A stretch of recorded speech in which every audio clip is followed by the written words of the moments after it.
G'day mates, welcome back to my YouTube channel. In today's video, I'm going to be going over everything that happened in Heats today and a little bit of a ramp up to Grand Finals tomorrow. It's going to be ridiculous. I'm so excited. We have some big teams that really didn't perform today. We have some underdogs coming out of nowhere, but we also have a whole bunch of beef kicking off before Grand Finals even start. You already know, if you've checked Twitter at all, you've seen Zayt and Stretch absolutely going in on Bugha. You have so many other people trying to condition their drops, trying to tell other people not to drop on them. Grand Finals hasn't even started and everybody's already freaking out. So let me catch you up to date so you can be as excited as possible, because this Grand Finals is going to be ridiculous. Remember guys, if you're liking the videos, they're keeping you up to date, please chuck a like on it. Check that subscribe button. If you haven't subscribed, please do. It would mean so much to me. Let's just jump straight into it.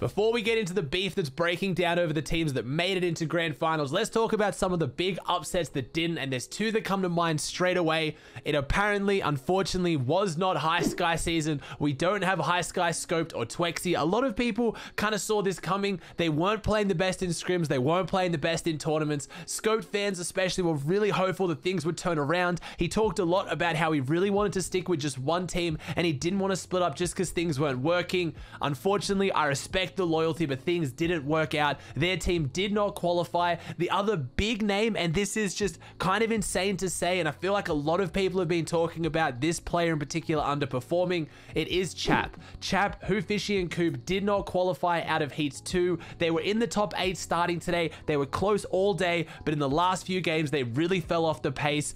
A lot of people have been throwing around those wash rumors with Chap, and I really wanted to see him pop off. He's a friend of mine. I really love Chap. He's been around since the start, but this just wasn't their FNCS. Something did not click. The usual formula for Chap is just picking up nuts controller players or really good fraggers, leading them to victory and just dominating, and it didn't happen. He had Who Fishy and Coop, two of the best players in the game right now, dropping frags, and maybe there's a bit of chemistry, maybe just all wasn't there, but unfortunately this is the first team mode FNCS that Chap will not be playing in the Grand Final. The last of which as well, the other big upset, I mean, I did a video on it yesterday. It wasn't too much of an upset considering the circumstances. After all that, Arab's team did not qualify. It looks like the drama of a Stark was just too much and they didn't manage to get inside that top 8.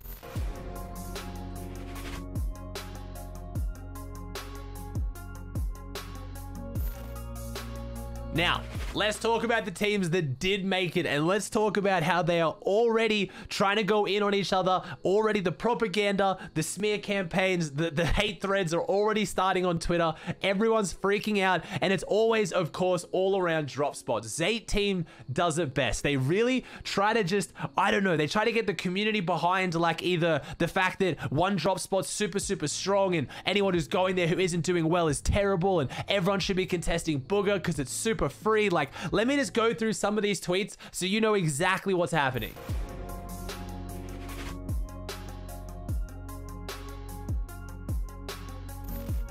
Now, there are so many tweets. There's probably about at least 10 to 15 tweets from both Zayt and Stretch. Saf kind of seems to be staying out of it like he usually does, but there's a lot. But let me just show you the main one so you kind of get a flavor of what's going on. It all really kicked off when Zayt tweeted this. The fact that Bugha's trio didn't win every week of FNCS is crazy to me. They are effing horrible. So just straight up, there's no way to interpret that. He is just going in on Bugha as Zayt and Stretch always do. People started arguing like, you know, obviously Doom's domain versus Stark. You guys have Dooms. It's just as strong. Things started to go crazy. And then Zayt said, so Stretch tweeted, landed Starks for Heat 4. And let me just say this. This is the most busted POI since retail. You get infinite surge. You get 2 spazzes 90% of the time with max shockwaves and 1200 AR. Blah, blah, blah, blah, blah. Basically just saying how ridiculously good Stark is. And the fact that Bugha's team's been going there, even though they've been coming second and they are the most consistent team in NA East right now statistically, they've still been doing terrible. And that's the hardest part. Bugha's team has still been doing well, but most of the community seems to agree. Now, I know I'm not going to say people agree with Zayt and Stretch being this aggressive and just pretty much flaming Bugha this hard, but a lot of people have been having the same conversation saying that Bugha's team, even though they're doing really well, they really should be doing even better with the drop spot they have. And it's kicked off this whole debate around Mythic POIs, and just, you even had Bucky getting in on this.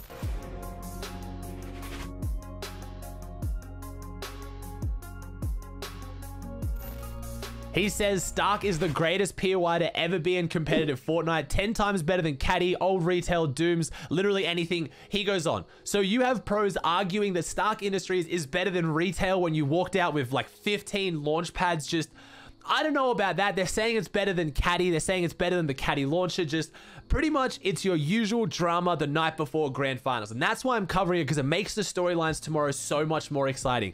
Everyone wants to try and convince other teams that are maybe looking for a drop spot to go Stark Industries. You have Zayt just specifically tweeting things out that are deliberately trying to be heard by those players to see if they go there.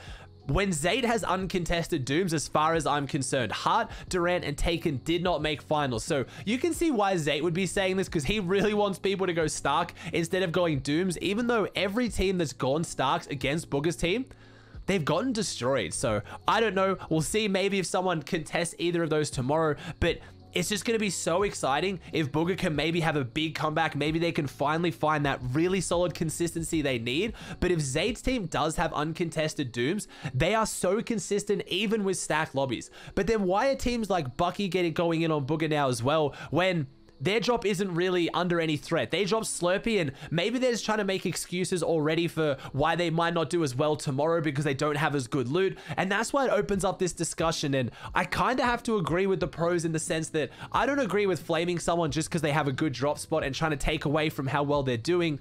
But I do agree with the fact that I'm sick of talking about drop spots. After this Trios FNCS, I would be very happy if there was no Mythic drops, because I'm just, if you guys don't know, I'm on the official broadcast. I commentate all these games for NA East, and I'm just sick of every time me and the commentators or the analysts discuss why we picked a team to win, we always talk about drop spots. It's so much of the game right now is decided before the game even begins. And I don't mean skill, I just mean where teams are going and what loot they're getting. And I'm kind of over that discussion. I think it'll be less if we go on to duos. A smaller team game mode will always allow teams to kind of have more versatile drop spots where they go and what they go after. So we'll have to see if that's the case, but it really does build up these storylines going into tomorrow. And the other one that I'm looking out for is the Cinderella story. I had the absolute joy of commentating it today on the main broadcast. Ronaldo's team managed to qualify all the way through to grand finals. He played with two different teams, had to form his teams last minute because no one was going to play with him. No top tier pros were taking him seriously, and Ronaldo stepped up and he qualified in arguably, in my opinion, either the hardest or second hardest heat at NA East. So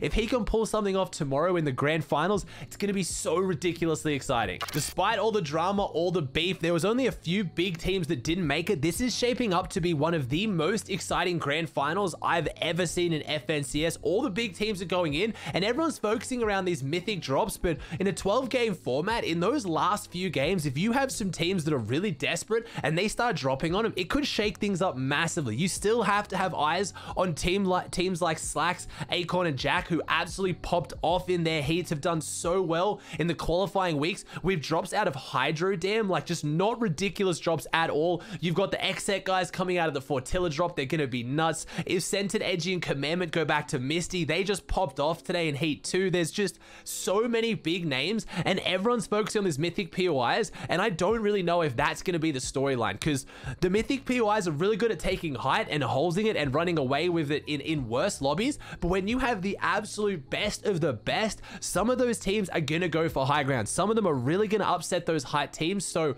we'll have to see. I really hope we don't just see a Mythic POI run away with it. Maybe I'm just convincing myself, but I wanted to make sure you guys are up to date on all the storylines, because this weekend is going to be so much fun. And we still have the wildcard match. As I'm filming this, any of those teams I just talked about, Chap's team could easily do it, Scope's team could easily do it. They can still make it through on the wildcard match. By the time you're watching this video, it still shouldn't have happened just yet, so we're gonna have to see. NA East is shaping up so ridiculously. I was gonna include EU a little bit in my video as well, but just I don't follow EU well enough. It looks like a lot of the really good teams got in. There was a few upsets, and I'm probably gonna do a recap later after grand finals, because that's where the excitement's gonna happen. But that does it for today's videos, guys. If you liked it, please chuck a like on it. Let me know in the comment section down below which team you think is gonna win. If you haven't already, please subscribe to the channel. Thank you so much. I hope you enjoyed the video, and I'll see you in the next one.